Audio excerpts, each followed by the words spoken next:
আমরা সবাই জানি গত 22 আগস্ট 2025 প্রধানমন্ত্রী শ্রী নরেন্দ্র মোদী উদ্বোধন করলেন কলকাতার 3টি নতুন মেট্রো রুট।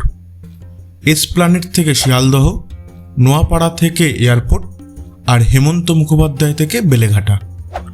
আজ মেট্রো এতটাই স্বাভাবিক যেন প্রতিদিনের জীবন। কিন্তু জানো কি, ভারতের প্রথম মেট্রো কোথায় এবং কবে চালু হয়েছিল? চলো জানা যাক।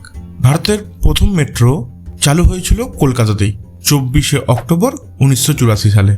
সেই প্রথম যাত্রা ছিল এসপ্ল্যানেড থেকে ভবানীপুর পর্যন্ত।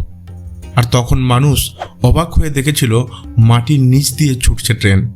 এই প্রকল্প শুরু হয়েছিল 1969 সালে আর শেষ হতে সময় লেগেছিল প্রায় 15 বছর।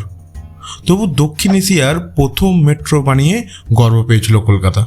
আজ নতুন নতুন লাইন খুলছে, শহর বদলাচ্ছে, প্রযুক্তিও এগোচ্ছে, কিন্তু ভুলে যাওয়া যাবে না ভারতের প্রথম মেট্রোর প্রথম পদক্ষেপ এখানেই হয়েছিল, কলকাতার বুকের নিচে। এটা শুধু এক শহরের গল্প নয়, এটা গোটা দেশের গর্ব। আর এমনই গর্বের ইতিহাস জানতে সাবস্ক্রাইব করুন চলো বুঝি।